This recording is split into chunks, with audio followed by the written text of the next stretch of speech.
J'ai reçu lettre d'amour venu d'un pays merveilleux. Son expéditeur, c'est Jésus-Christ. Cette lettre, c'est le message de l'heure. Oh oui. Sors de la basse-cour. Shalom, shalom, l'épouse de Christ de partout dans le monde. Que le Seigneur vous bénisse.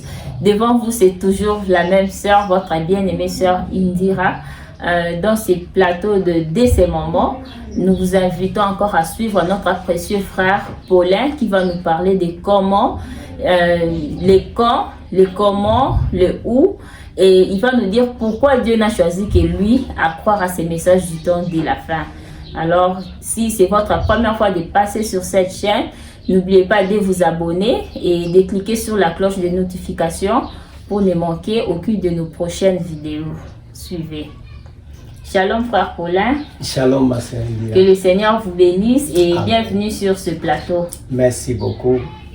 Vraiment, merci beaucoup d'avoir accepté notre invitation, frère Paulin. Aujourd'hui, nous voulons savoir comment vous avez cru au message du temps de la fin. C'était quand, c'était où, c'était comment. Et tu vas nous dire pourquoi Dieu n'a choisi que vous. Parce que je crois bien que vous n'êtes pas les seuls dans votre famille. Vous avez des frères et sœurs, vous avez des amis. Mais jusqu'à maintenant, là, ils n'ont pas cru à ces précieux messages. Alors, vous allez nous expliquer comment Dieu n'a choisi que vous parmi tous ces gens-là. Vraiment, merci beaucoup ma sœur. Ouais, c'est une longue histoire, mais on va essayer de parler que des choses vraiment qui nous ont frappés dans la vie. Bon, d'abord, j'étais pentecôtiste. C'est ça, c'est ce qui était ma croyance. Vraiment, ouais, j'étais baptisé au nom du Père, Fils, Saint-Esprit, comme tout pentecôtiste. Et puis, quand j'ai cru le message, quand j'étais venu ici en Afrique du Sud. Okay. Et je me souviens la chose que j'avais faite quand j'étais... Là, c'était en quelle année? C'était en 2009. Okay. Au mois d'avril que je suis venu ici en Afrique du Sud. Alors je me souviens quand j'étais arrivé à la frontière de Zimbabwe et l'Afrique du Sud. Arrivé là-bas, c'était pendant la nuit. Et il y avait des lumières, vous savez vous-même, nous qui venons là-bas dans les villages au pays, au Congo. Arrivé ici, vraiment, c'était quelque chose qui a frappé. Et il y avait beaucoup de lumières, il y avait des buildings et tout. Et tout le monde, les gens qu'on était ensemble, tout le monde était content. On est arrivé en Afrique du Sud, ils commençaient à appeler les amis, les membres des familles. Okay. Mais pour moi, il y a quelque chose qui m'a tiqué. Quand je suis arrivé là-bas, je me suis dit non, j'ai peur. Et je ne sais pas pourquoi. Tout le monde était content. Mais moi, j'ai dit non, dans ce pays-ci, je vois déjà, parce que je voyais comme si c'était Sodome et Gomorrhe. C'est ma partie de la frontière. Maintenant, c'est là où j'ai cherché un petit temps là-bas et puis je suis allé derrière un arbre qui était là. Je me suis baissé, j'ai prié. Et quand j'ai prié, j'avais demandé à Dieu que 3 choses. J'ai dit, Seigneur, comme Jacob, j'ai dit, là où je pars, je ne sais pas ce qui est là-bas. Mais je connais qu'il y a un Dieu, le Dieu de Jacob. S'il vous plaît, lorsque vous êtes arrivé, c'était comme Sodome et Gomorrhe par rapport à quoi? Bon, je ne sais pas par rapport à quoi. Ce que je peux dire que c'était par rapport aux gens que je voyais déjà à la frontière. La manière dont ils s'habillaient, ouais, la manière dont les choses se passaient là-bas. C'est là où j'ai dit non, ici ça ne marche pas. Alors c'est là où j'ai prié, comme je dis, derrière un arbre qui était là-bas à Betty Bridge. J'ai prié, j'ai dit Seigneur, dans ce pays là où je pars, je demande que 3 choses. Donnez-moi l'endroit où je dois prier, le travail et le document. C'était les 3 choses que j'avais demandé. Ouais. Alors c'est là où ça a commencé, puis je suis venu ici. Une très belle prière. Vraiment. Arrivé ici en Afrique du Sud, alors j'ai trouvé un travail là, mais c'était un peu difficile. Travailler au restaurant, comme vous-même vous savez, on doit servir tout ce que les clients demandent, les bières et tout. Alors ça ne m'arrangeait pas. Alors je me souviens qu'un jour, je passais dans la rue et puis j'ai rencontré un homme et cet homme-là m'avait dit, toi, Dieu te cherche. J'ai dit, oh, comment? Parce que quand je suis arrivé ici, j'ai cherché encore l'église où fréquenter et tout ça. Des églises pentecôtistes, bien sûr. Alors, j'avais trouvé une église là où je partais. Mais cet homme, on se rencontre devant la porte d'un cybercafé. Il me dit, Dieu te cherche. J'ai dit, oh, je lui ai demandé, monsieur, mais comment tu le sais que Dieu me cherche? Alors, il m'a dit, je le sais que Dieu te cherche. Ah. J'ai dit seulement non, c'est bon, peut-être déjà prêche en cours de route et peut-être lui aussi il est en train d'évangéliser. Alors c'est passé comme ça. Mais après, si c'est quelques mois, on s'est rencontrés encore. Et là, c'était le pasteur, un pasteur dans le message. C'est mon pasteur, le pasteur Benjamin Mambosso. Ouais, c'est l'homme même que j'avais rencontré. Alors quand il m'a dit ça, en route. Alors quand il m'a dit ça, c'est là où j'ai cherché maintenant l'église est où? J'ai commencé à m'intéresser aux choses du message parce que j'ai commencé à écouter le nom Branham, c'était la première fois. Branham, donc la première fois lorsque vous êtes rencontrés, il vous a invité à son église. Voilà, il m'a invité, mais je n'ai pas voulu aller. Alors, deuxième fois quand on s'est rencontrés, il m'a dit, mais il faut venir à l'église, non? J'ai dit, ok, ça va, je vais venir seulement visiter, comme voir ce qui se passe. Mais lui-même ne vous a rien raconté? Non, il ne m'a rien raconté, après qu'il m'avait dit seulement que Dieu te cherche. Ok. Alors, je suis allé là-bas et on a commencé à prêcher. Pour moi, c'était vraiment des mystères. Je commence à me demander, mais les gens ici, où est-ce qu'ils trouvent tous ceux qui prêchent là? Je lisais la Bible chaque jour, mais je ne voyais rien. Mais quand ils prêchent, je dis, ah, mais le Messie ici, où est-ce qu'il trouve ceux qui prêchent? J'ai commencé à prendre note. C'était comme des nouvelles choses pour vous. Vraiment, je vous dis, ma sœur. Alors, je me suis dit, ah, où est-ce qu'il trouve les choses ici? Quand je pars encore lire la Bible, maintenant je trouve comme si la Bible devient un livre nouveau. Alors j'ai commencé à dire, non, je vais commencer à aller à cette église-là. Comme ça, quand ils prêchent, moi je prends note. Moi aussi je vais aller prêcher chez les pentecôtistes. Parce que les choses ici, on ne connaissait pas ça. Mais quand on est arrivé maintenant à la question du baptême, non, j'ai dit non. Je ne peux pas le faire. Pour moi, je me suis dit non, je ne peux pas être rebaptisé. Parce que j'étais baptisé au nom du Père, Fils et Saint-Esprit. Et c'est Jésus lui-même qui a dit ça. Je ne voulais pas changer. Voilà. Je disais que ça, c'est un baptême biblique et c'est Jésus qui l'a dit. Pourquoi je dois changer ça? Non, impossible. Alors la question me venait. Maintenant, pourquoi Pierre avait dit qu'il faut qu'on soit baptisé au nom du Seigneur Jésus-Christ? Il y avait beaucoup de questions que des réponses. Maintenant, je me demande pourquoi Paul aussi avait accepté l'homme que vraiment je pouvais vraiment me confier. Mais lui aussi, c'est comme s'il a rebaptisé encore les gens au nom du Seigneur Jésus-Christ.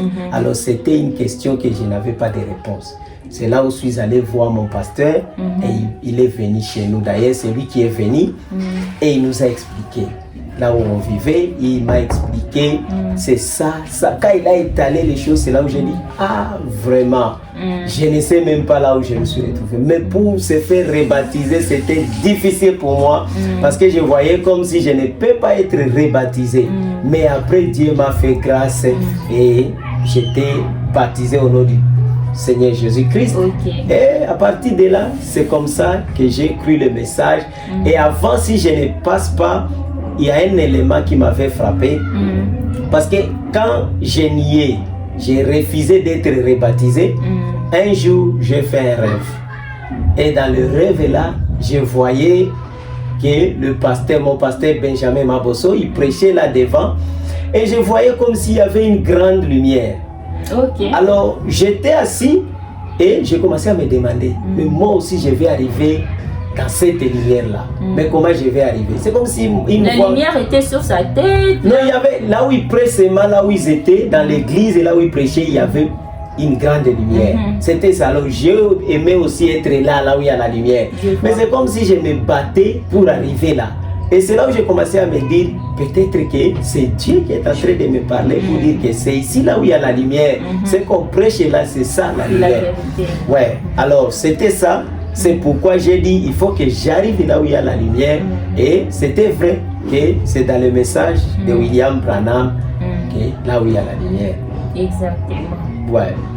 Vraiment, merci beaucoup. Alors, frère Paulin, dites-nous comment vous avez arrivé à expérimenter le baptême du Saint-Esprit. Merci beaucoup, ma soeur, pour la question. Et pour ce qui est pour le baptême du Saint-Esprit, quand j'étais baptisé dans l'eau, alors là, c'est-à-dire qu'en moi, il y avait un souci. Je ne sais pas ce qui s'est levé à moi, mais il y a quelque chose qui s'est levé à moi. J'ai commencé toujours à m'inquiéter du Saint-Esprit. Parce que quand je lisais, et le prophète l'a dit, ça le Saint-Esprit, vous êtes fini. Alors pour moi, c'était question de vie ou de mort. Exactement. Alors j'ai prié Dieu, j'ai dit, Dieu vraiment, donne-moi le Saint-Esprit, donne-moi le Saint-Esprit. Alors il y avait un jour, il y avait des frictions qui venaient dans mon corps. Je me sens comme s'il y a des frictions. Mais j'ai dit non, je ne peux pas me fier à ça. Pourquoi je ne peux pas me fier à ça? Parce que ce n'est pas ça. Et un jour, je me souviens que je conduisais et j'ai écouté comme si une voix m'a parlé. Parce que j'ai prié, j'ai pleuré, j'ai écouté la bande du prophète dans le véhicule. Alors j'ai pleuré dans le véhicule. Là, c'était après votre baptême. Après le baptême, quand j'ai écrit le message. Parce que je disais, est-ce que j'ai le Saint-Esprit? Parce que ça m'inquiétait beaucoup. Est-ce que j'ai le Saint-Esprit? Alors ce jour-là, la voix m'a dit, mais il y a quelque chose qui va se passer ici pour te confirmer que tu as le Saint-Esprit. J'ai dit, mais c'est comment? C'est quoi? Je ne savais pas c'est quoi. Mais il y a une expérience qui m'est venue, des larmes ont coulé. Et puis quelque chose m'a frappé seulement pour dire, regardez à gauche. Et quand j'ai regardé à gauche, il y avait une fille qui voulait traverser la route. C'était ça l'expérience. Une fille qui voulait traverser la route. Alors la fille là ne voyait pas les véhicules qui étaient de ce côté. Alors quelque chose m'a dit, parle quelque chose, sinon la fille là va mourir. J'ai dit, Seigneur, aidez la fille. Parce que j'écoutais la bande, j'ai pleuré, je ne sais pas, il y avait l'atmosphère. J'ai dit, Seigneur, aidez la fille. Et la fille là a traversé exactement là où elle était et le véhicule a stoppé. J'ai dit, Seigneur, pardonnez-moi. Mais pour moi, ce n'était pas ça la chose qui m'avait convaincu que j'ai le Saint-Esprit. La chose qui m'avait convaincu que j'ai le Saint-Esprit, j'ai prié, j'ai dit à Dieu, je sais que dans le monde, il y a toujours des habitudes. Il y a toujours la colère. C'était ça d'ailleurs, la colère. J'étais quelqu'un qui était très colérique. Alors j'ai dit, Seigneur, je vais croire que tu m'as donné le Saint-Esprit. Le jour où je verrai la colère disparaître. Alors, quand j'ai vu ça, et quelque chose s'est passé vraiment qui pouvait m'énerver, mais il n'y avait rien en moi. J'étais calme. Oh, après ça, j'ai vu, oh, gloire à Dieu. Et après ça, la parole, je vois les choses que j'aimais avant commencent à disparaître. Et tout ça, alors c'était ça mon expérience, c'est ce qui m'a convaincu. C'est-à-dire, c'est la vie que j'ai vécue après avoir été baptisé. C'est ça. Vraiment, merci beaucoup. Une très belle expérience, frère Paulin. Vraiment que Dieu vous bénisse. Frère Paulin, dites-nous à partir du moment où le pasteur vous avait invité à l'église et jusqu'à ce que vous puissiez croire au message, vous avez fait combien de temps pour croire réellement au message du temps de la fin? Bon, moi, depuis le jour que j'avais rencontré le pasteur, mon pasteur Benjamin Mabosso, je peux dire que c'est le jour où j'avais cru. Parce que depuis qu'il m'avait dit ça seulement, c'était comme Élie qui avait jeté son manteau sur Élisée. C'est-à-dire, depuis ce moment-là, je n'avais pas de paix. C'est-à-dire qu'à moi, il y avait comme s'il y a le feu. Qui avait appelé la profondeur. Voilà. Il y a la profondeur qui a appelé la profondeur. C'est-à-dire, à moi, il n'y avait pas de paix jusqu'à ce que je devais arriver là où j'ai vu la lumière. Ok. Mais donc, frère Paulin, comment se fait-il que vous n'avez pas beaucoup traîné lorsqu'on vous a présenté le message du temps de la fin, vous avez directement cru? Parce que ces derniers temps, plusieurs fois, par rapport aux intérêts quelconques, les pasteurs ne vous avaient pas promis un boulot, ou bien vous avez vu quelque chose comme intérêt, une sœur qui était à l'église, vous avez dit, bon, que je puisse croire pour convaincre cette sœur-là pour qu'elle ne puisse pas refuser. Qu'est-ce qui vous avait vraiment motivé pour accepter rapidement les messages du temps de la fin? Ouais, heureusement, quelqu'un peut venir suivant la sœur, mais heureusement j'étais déjà marié. Mais ce qui est là, est que l'intérêt que j'avais vu, et que, parce que j'ai lisé la Bible chez les pentecôtistes, mais il y avait beaucoup de questions que des réponses. Maintenant, dès le premier jour, quand j'étais entré dans l'église du message, quand on prêche, c'est-à-dire pour moi, c'était comme les écailles qui tombaient des yeux. Je lisais beaucoup la Bible chez les pentecôtistes. C'est-à-dire que j'étais vraiment chrétien, si je peux le dire. Mais il y avait des écailles. Alors, arrivé dans le message, je voyais comme si les écailles tombaient. Donc, vous lisiez des choses que vous ne comprenez pas. Voilà, ça c'est vrai. Il y avait des choses que je ne comprenais pas. Beaucoup de choses. Par exemple, je me demandais, mais comment Dieu d'amour peut dire que j'ai aimé Jacob et j'ai haï Ésaü? J'ai cherché partout quelqu'un qui pouvait m'aider. Personne chez les pentecôtistes pouvait m'aider pour dire pour. J'ai dit, mais Dieu est amour. Comment Dieu peut dire j'ai aimé Jacob et j'ai avant même que les enfants soient nés? Mais ça c'est terrible. Pour moi il y avait des questions. Alors entrer dans les messages, j'ai trouvé des réponses. C'est là où je me suis dit non ici. D'ailleurs pour moi je disais les gens du message ne savent même pas comment valoriser leurs prophètes. Parce que pour moi, je voyais comme si impossible. Les kimbanguistes ne font rien pour Kimbangu. Les gens du message devaient même commencer à porter même des photos partout, commencer à chanter que le prophète William Branham. Parce que j'ai vu comme si il m'a apporté la chose que j'ai cherchée. Vraiment. C'est ça. Alors, Frère Paulin, quel est votre conseil que vous pouvez donner à ceux qui ne sont pas encore dans le message du temps de la fin, aux frères et sœurs qui sont encore dans différentes communautés? Qu'est-ce que vous pouvez leur dire par rapport à ce que vous avez vu des différences lorsque vous étiez encore pentecôtiste et lorsque vous êtes maintenant dans les messages du temps de la fin? Pour le conseil que je peux donner, et ça c'est mon expérience, quand on était chez les pentecôtistes, on priait, on jeûnait, on faisait tout. Mais néanmoins, il y avait toujours quelque chose qui ne quittait pas, comme je l'ai dit, comme la colère, comme les choses. Tu vois toi-même que ça est encore là. Tu n'arrives pas à laisser. Tu n'arrives pas à laisser. Mais dans le message, quand tu arrives dans le message, c'est-à-dire vraiment, c'est le sabbat. Parce que tu te reposes de tout cela. Toi, tu ne fais rien sinon que prier, croire le message, et vous allez voir les choses un à un commencent à disparaître. Alors, je peux dire comme dans la Bible on dit, venez voir. Ne restez pas là-bas en train de critiquer ou en train. Vous avez en Israël, ce qu'ils faisaient, ils prenaient tous les gens qui étaient des lépreux et on les mettait à la porte. Alors, quand toi tu viens en Israël, tu arrives à la porte et tu vois les lépreux là, tu dis que hey, dans tous les pays, il n'y a que des lépreux. Mais ce n'était pas ça. Mais quand tu entres à l'intérieur, là tu vas voir la différence. Parce que venez dans le message, il y a beaucoup de choses qui se disent. Dans le message, on fait ça, Frère Branham a dit ça, Frère Branham a fait ça, alors que c'est du mensonge. Ce sont des lépreux que tu trouves à la porte. Mais il faut percer et entrer à l'intérieur. Là, vous allez boire l'eau de Bethléem. Vraiment, le pain de Dieu. Vous allez manger ça. Le pain qui a été donné aux anges, parce que c'est aujourd'hui. C'est aujourd'hui parce que c'est la promesse, c'est Dieu qui l'a dit, selon Malachie 4, selon Apocalypse 10, selon Joël 2, selon Luc 17 et 30. Tous ces versets-là, il y a beaucoup de versets qui nous promettent qu'il y aura un prophète, un fils de l'homme qui viendra encore dans ce temps. Alors venez et vous-même vous allez voir que c'est la vérité. Ah, vraiment, merci beaucoup, Frère Paulin, pour votre merveilleux témoignage. Vraiment, c'est vraiment édifiant. Que le Seigneur vous bénisse. Amen, amen. Qu'il vous bénisse aussi. Amen. Et merci, mes sœurs. Amen. Ouais. Merci beaucoup, frères et sœurs, de nous avoir encore suivis. C'est ici que nous mettons fin à cette émission de Dès ces moments avec le Frère Paulin. Que le Seigneur vous bénisse. Shalom. Shalom. De la basse-cour,